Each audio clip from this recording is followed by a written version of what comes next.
नमस्कार। इन खबर यूपी में आपका स्वागत है। उत्तर प्रदेश में शहरी निकाय चुनाव जो हुए थे उसके परिणाम और नतीजे रुझान थोड़ी देर में स्पष्ट हो जाएंगे, लेकिन अभी जो आ रहे हैं वो रुझान आ रहे हैं। रुझानों में बीजेपी ज़बरदस्त तरीके से आगे चल रही, जैसी पहले संभावना व्यक्त की जा रही थी, ज़मीन पे दिखाई भी दे रहा था कि 17 नगर निगम में से अधिकांश में बीजेपी बहुत मजबूत स्थिति में चुनाव लड़ा रही थी। और अब जो रुझान आ रहा है उसके मुताबिक 14 नगर निगम में बीजेपी अब मेयर के चुनाव में आगे चल रही है। 3 पर जो है, एक जगह कांग्रेस, एक जगह सपा और एक जगह बसपा आगे चल रही है। बाकी लेटेस्ट रुझान बताएंगे राघवेंद्र कि कहाँ पे क्या स्थिति चल रही है।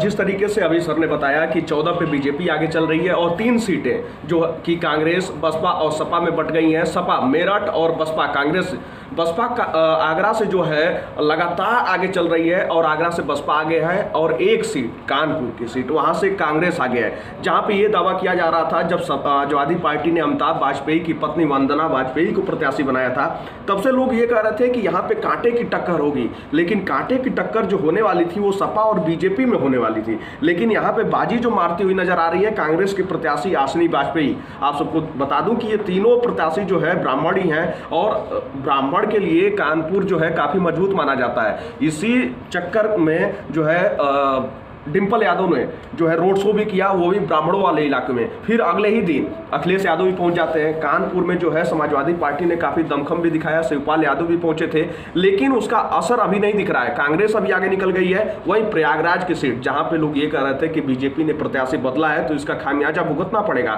लेकिन ऐसा होता हुआ नजर तो अभी शुरुआती रुझान में नहीं आ रहा है। बीजेपी लगातार आगे चल रही है। वहीं गोरखपुर की ऐसी सीट है जहां पे बीजेपी शुरुआत से ही आगे चल रही है। बीजेपी वहां पे कभी भी नहीं पीछे हुई है, जो अभी शुरुआती रुझान है 1.5 से 2 घंटे के। राघवेंद्र एक खास बात बताएं, देखिए कानपुर में सबकी नज़र इसलिए लगी है कि कानपुर बहुत पुराना महानगर है और वहाँ पे अभी तक बीजेपी की प्रमिला पांडे मेयर थी। उनकी काफ़ी शिकायतें भी आई और इसको लेकर के सवाल भी उठे। समाजवादी पार्टी ने जो मुद्दा बनाया, बंटी टैक्स का मुद्दा बनाया, कांग्रेस के जो आसनी हैं उनके लिए ये कहा गया कि पहले से भी वो राजनीतिक रूप से काफ़ी मजबूत रही हैं और कांग्रेस ने काफ़ी सोच समझ करके उनको उतारा मैदान में। सपा ने सोचा कि अच्छा, प्रमिला पांडे को टक्कर देने के लिए क्यों ना हम ऐसे कैंडिडेट को दें जिसके हस्बैंड का वहाँ पे होल्ड हो।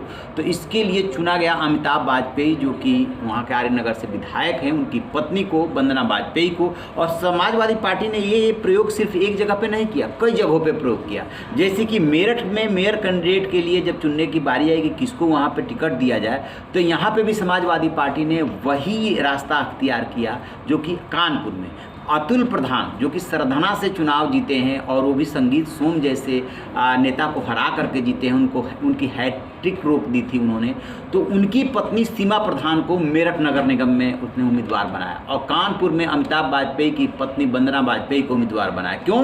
क्योंकि अतुल प्रधान और अमिताभ वाजपेयी दोनों राजनीतिक रूप से और व्यवहारिक रूप से वहाँ पे काफ़ी मजबूत हैं और ये समाजवादी पार्टी ने माना कि इसका लाभ मिलेगा। इसका लाभ मिलता हुआ भी दिख रहा है। देखिए चुनाव में होता क्या है कि जीत हार होती रहती है, हो सकता है कि बहुत कम वोटों से जीत हार हो, लेकिन कांग्रेस के लिए अच्छी बात यह है कि जिस कांग्रेस को उत्तर प्रदेश विधानसभा चुनाव में महज 2 सीटें मिली थी, बुरी तरीके से हारी, वो कांग्रेस यदि 17 नगर निगम के चुनाव में एक जगह भी लीड लेती है या जीत लेती है तो ये उसके लिए बड़ी बात होगी। और राघवेंद्र आप क्या जानकारी दे रहे हैं? बिल्कुल, लेकिन जिस तरीके से मायावती जो है नगर निगम, ये निकाय चुनाव जो भी हो रहा है, इसमें चुनाव प्रचार के लिए नहीं उतरी। लोग ये कह रहे थे बसपा तो सक्रिय नजर नहीं आ रही है, लेकिन जिस तरीके से आगरा से लगातार बसपा आगे चल रही है और सहारनपुर की भी एक ऐसी सीट है जहां पे सपा और बसपा में ही टक्कर है। बीजेपी में अभी टक्कर नहीं हो रही है, वहां पे सपा और बसपा में ही टक्कर है। और ये मामूली बात नहीं है, सिर्फ और सिर्फ 300 वोटों से सपा आगे चल रही है। ये कोई अचंभे की बात नहीं होगी कि अभी आने वाले समय में जो है बसपा वैसे भी अखिलेश यादव कहते रहे हैं, संकोच के साथ कहते हैं, मायावती के खिलाफ बोलने से थोड़ा झिझकते हैं, लेकिन वो कहते रहे हैं कि बहुजन समाज पार्टी बीजेपी को हराने के लिए चुनाव मैदान में नहीं उतरी है, वो उतरी है समाजवादी पार्टी को चुनाव मैदान में हराने के लिए। और सहारनपुर की बात करें तो सहारनपुर में जिस तरीके से रोड शो हुआ था, वहीं पे अखिलेश यादव के साथ चंद्रशेखर भी नजर आए थे। लेकिन खास बात ये रही कि जो रालोद वाले यानी राष्ट्रीय लोक दल वाले जयंत चौधरी है वो वहाँ पे नजर नहीं आए थे, जबकि पश्चिमी उत्तर प्रदेश में रालोद का होल्ड माना जाता है। आखिरकार ऐसा क्यों हुआ, इस पर भी बात की गई थी। तो उन लोगों का कहना ये था कि कहीं कोई मतभेद नहीं है, न उतरने का या न जाने का कारण ये रहा कि रालोद के समर्थक भी चुनाव की तैयारी कर रहे थे, समाजवादी पार्टी के समर्थक भी चुनाव की तैयारी कर रहे थे। स्थानीय कार्यकर्ता नाराज ना हो इसलिए छोड़ दिया गया कि ठीक है आप लोग लड़ लीजिए और जीत लीजिए। इस वजह से ऐसा कुछ देखिए, राजनीति में कभी कोई एक कारण नहीं होता है, उसके बहुत से कारण होते हैं। जयंत चौधरी के बारे में कहा जाता है कि जब से ये गठबंधन बना, विधानसभा चुनाव में सफलता मिली, तब से ही अखिलेश से अंदर खाने उनकी पटरी नहीं बैठ रही है। क्योंकि क्या है, ये सत्ता की लड़ाई है। सत्ता की लड़ाई में आपको याद होगा कि मुलायम सिंह यादव और चौधरी अजीत सिंह, जो जयंत चौधरी के पिताजी हैं, दोनों उत्तर प्रदेश के मुख्यमंत्री के दावेदार थे और सीक्रेट वोटिंग से तय हुआ था बीपी सिंह प्रधानमंत्री हुआ करते थे। उसमें मुलायम सिंह यादव जो चौधरी चरण सिंह के शिष्य कहे जाते हैं, एक तरफ चौधरी चरण सिंह के शिष्य मुलायम सिंह यादव थे, दूसरी तरफ उनके बेटे चौधरी अजीत सिंह थे और मुलायम सिंह यहाँ पे बाजी मार ले गए थे। उसमें उनको मुख्यमंत्री बनाने में बहुत सारे लोगों की भूमिका रही, जिसमें अतीक की भी भूमिका बताई जाती है। जब गेस्ट हाउस वाला कांड हुआ था उसमें भी उसकी भूमिका रही, ऐसा कहा जाता है।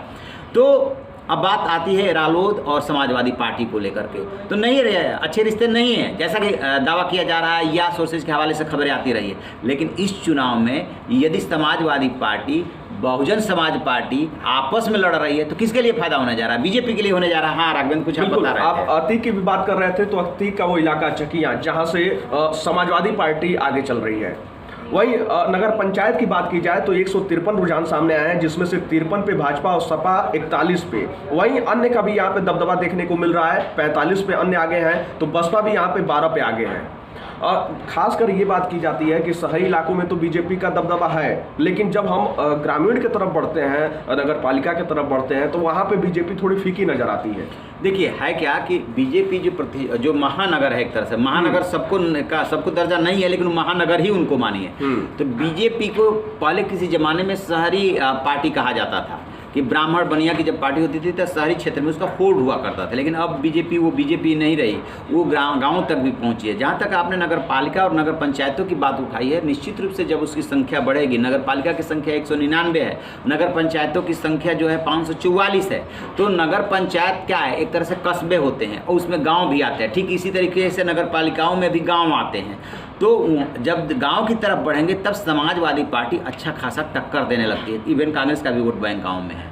तो ये जो बीजेपी की लड़ाई है, आप मान के चलिए कि उत्तर प्रदेश के ग्रामीण इलाकों से लेकर के शहरी क्षेत्रों तक, और शहरी क्षेत्रों में चूंकि उसकी मजबूती पहले से रही है और योगी गए हैं तो जहाँ जहाँ गए हैं ज़्यादातर शहरी क्षेत्रों में गए हैं, तो उसका असर तो रहेगा ही रहेगा। अब नगर पालिकाओं में और नगर पंचायतों में देखना है कि जो आप बता रहे थे कि लगभग 14,000 कुछ प्रतिनिधि चुने जाने हैं, इसके लिए 83,000 के आसपास, 14,521 27 और लगभग 83,000 इसके लिए चुनाव लड़ रहे हैं। तो किसके हिस्से में कितनी सीटें आती है, चाहे वो नगर पंचायत हो, चाहे नगर पालिका हो और चाहे नगर निगम हो। बिल्कुल। और इसी के साथ हम बताते चलें कि उत्तर प्रदेश में 2 जगह जो है उपचुनाव भी हुए थे, एक स्वार विधानसभा सीट और 96 विधानसभा सीट। यहाँ पे जो है दोनों जगह से बीजेपी आगे चल रही है, यानी कि एक जगह से अपना दल और माफ कीजिएगा, दोनों जगह से अपना दल के प्रत्याशी हैं, दोनों जगह से अपना दल के प्रत्याशी आगे चल रहे हैं। शुरुआती रुझान में जहां पे समाजवादी पार्टी अपना दल से आगे चल रही थी, कहा जा रहा था कि यहां भी खेल हो गया है स्वार विधानसभा सीट पे, लेकिन अभी जो रुझान सामने आ रहे हैं उसके मुताबिक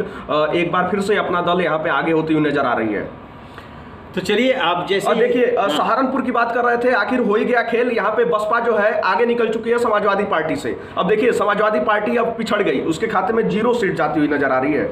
अब देखते हैं, देखिए अभी ना अगले 2 घंटे तक आगे पीछे चूहा बिल्ली का ये खेल चलता रहेगा।